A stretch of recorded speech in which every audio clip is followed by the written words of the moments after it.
नमस्कार. BMS second year रोगनिदान व विकृती विज्ञान याच्या पेपर 1 मधील आज आपण इन्फेक्शन हा टॉपिक पाहणार आहोत. त्याच्या नोट्स पाहणार आहोत. तर infection is the colonization of a host by microbial species. Infections are usually considered to be caused by microscopic organisms like viruses, prions, bacteria आणि viroids. तर viruses, prions, bacteria आणि viroids काय आहेत हे तर तुम्हाला 12वीत शिकलेलाच आहात तुम्ही. The ability of a microbe to cause disease त्याला आपण पॅथोजेनेसिटी असं म्हणतो. The degree of pathogenicity in a microorganism is virulence. त्यानंतर infectious disease, a disease condition caused by the presence or growth of infectious microorganism or parasite is called as infectious disease. म्हणजे एखाद्या parasite किंवा मायक्रोऑर्गॅनिझममुळे झालेलं infection त्याला आपण infectious disease असं म्हणतो. त्यानंतर इन्फेक्शनचे विविध कॉझिटिव्ह एजंट सांगितलेले आहेत. त्यामध्ये बॅक्टेरिया, व्हायरसेस, फंगाय, मेटाझोआ, प्रोटोझोआ, हेल्मिन्स आणि रिकेल्शिया हे आहेत कॉझिटिव्ह एजंट्स ऑफ इन्फेक्शन्स. त्यानंतर इन्फेक्शनचे वेगवेगळं क्लासिफिकेशन केलेलं आहे, म्हणजे त्याचे टाईप्स सांगितलेले आहेत थोडक्यात. त्यामध्ये प्रायमरी इन्फेक्शन, त्यानंतर reinfection, super infection, secondary infection, focal infection, cross infection आणि सब क्लिनिकल इन्फेक्शन असे इन्फेक्शनचे टाईप्स सांगितलेले आहेत. त्यानंतर इथे तुम्हाला एक चार्ट दिसतोय टाईप्स ऑफ इन्फेक्शनचा. त्यामध्ये colonisation infection, sub clinical infection आणि सिम्प्टमॅटिक इन्फेक्शन. कोलोनायझेशन इन्फेक्शन म्हणजे काय, तर infection present on the surface of the body, त्याला आपण कोलोनायझेशन इन्फेक्शन असं म्हणतो. त्यानंतर sub clinical infection, the organism not only multiply but also causes a measurable reaction.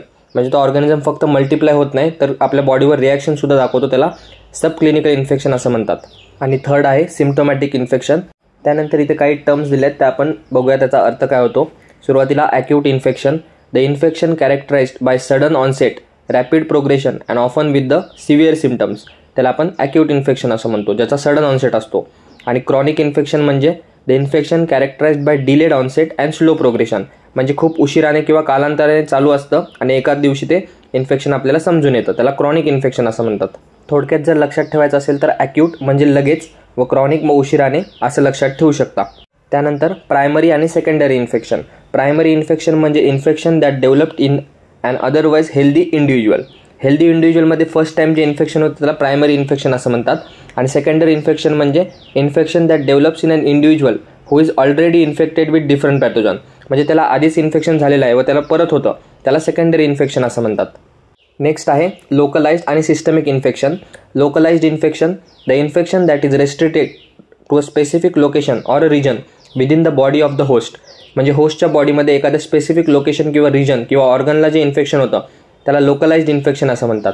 Systemic infection, infection that has spread to several regions in the body is called as systemic infection. म्हणजे होस्टच्या बॉडीमध्ये एक किंवा जास्त ऑर्गन्सला ते infection पसरलेलं असतं, त्याला सिस्टमिक इन्फेक्शन असं म्हणतात. कधी कधी पूर्ण बॉडीला पण इन्फेक्शन असू शकतं. हे तर झाले इन्फेक्शनचे टाईप्स. आता आपण त्याचे मोड ऑफ ट्रान्समिशन पाहूया, म्हणजे इन्फेक्शन कसं पसरतं. तर 2 प्रकारे पसरतं, एक तर डायरेक्ट आणि दुसरं इनडायरेक्ट. डायरेक्ट ट्रान्समिशन म्हणजे ड्रॉपलेट, एरोसोल आणि स्किन टू स्किन ट्रान्समिशन. आणि इनडायरेक्टमध्ये fomites, vectors, food and water आणि इंटरमिजिएट होस्ट. म्हणजे ह्याच्यामध्ये कोणाच्याद्वारे हे पसरतं त्याला इनडायरेक्ट असं म्हणतो. आता हा तर झाला इन्फेक्शनचा पार्ट. तर सिलेबस NCISMच्या रोगनिदान पेपर 1च्या सिलेबस कॉपीनुसार त्यामध्ये व्हायरसेस, बॅक्टेरिया आणि फंगाय हे सुद्धा इन्फेक्शनच्या अंडर दिलेले आहेत. तर त्याचं एक थोडक्यात आपण एक्सप्लेनेशन पाहूयात. तर viruses are acellular obligate intracellular organisms. It is basically a thin tiny bundle of genetic material carried in a shell called as viral coat. There are thousands of different viruses that come in many shape. Many are multi-side or polyhedral. Viruses are spread by the contact with blood and other body fluids. Viruses are difficult to destroy. They cannot reproduce unless they are inside another living cell. म्हणजे त्यांना reproduce होण्यासाठी एखाद्या दुसऱ्या living सेलमध्ये राहावं लागतं तरच ते रिप्रोड्यूस करतात. Complete infectious virus is termed as virion. जो एक कंप्लीट इन्फेक्शियस व्हायरस असतो त्याला आपण व्हायरॉन असं म्हणतो. Virion consist of specific nucleic acid म्हणजेच DNA किंवा RNA surrounded by a protein coat. Some are enveloped with the lipoprotein. Viruses that lack envelope are naked. Viruses are typically classified by genetic material म्हणजेच DNA की RNA. त्यानंतर strandedness, single असतो की double strand असतो. Size and shape of the capsid. त्यानंतर enveloped आहे की non एन्व्हलप्ड आहे.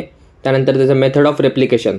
या या फॅक्टर्सच्या बेसिसवर आपण व्हायरसेसला वेगवेगळ्या ग्रुपमध्ये क्लासिफाय करतो. जसं की एक्झाम्पल आहे adenovirus, poliovirus, herpes simplex, hepatitis B, coronavirus, rubella आणि इन्फ्लुएन्झा हे व्हायरसेसचे काही एक्झाम्पल आहेत. तर हे होतं व्हायरसेस. नेक्स्ट आपण बॅक्टेरिया पाहूयात. Bacteria consist of only one cell wall, very complex group of living things, can live in high as well as low temperature, thousands of bacteria but basically one of the 3 different shapes. खूप प्रकारचे bacteria असतात पण ह्या खालीपैकी 3 शेपमध्ये ते divided असतात.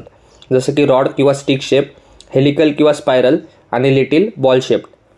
त्यानंतर some bacteria can make their own food from sunlight.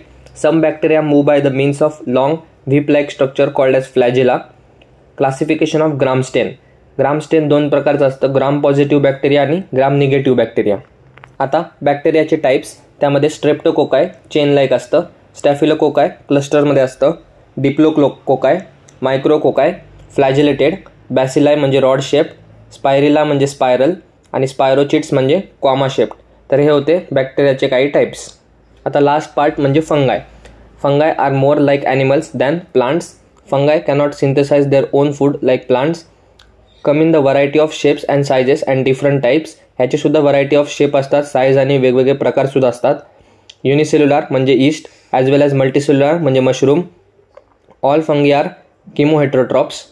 Antibiotics do not kill fungi. Fungi हे अँटीबायोटिक्सने आपण फंगीला मारू शकत नाही. त्यानंतर causes conditions such as ringworm, yeast infections, thrush etcetera. Fungi is a plant like organism that lives on dead organic matter. तर ह्या होत्या इन्फेक्शन संबंधित नोट. तसंच आपण सिलेबस कॉपीनुसार त्यामधील सब पॉईंटसुद्धा कव्हर केलेले आहेत. व्हिडिओ आवडले असल्यास चॅनलला सबस्क्राईब करा, व्हिडिओला लाईक करा. भेटूया एका नवीन व्हिडिओमध्ये नवीन टॉपिकसोबत. धन्यवाद. So guys, subscribe Ayurveda Essence for more such videos. You will get all handwritten notes here.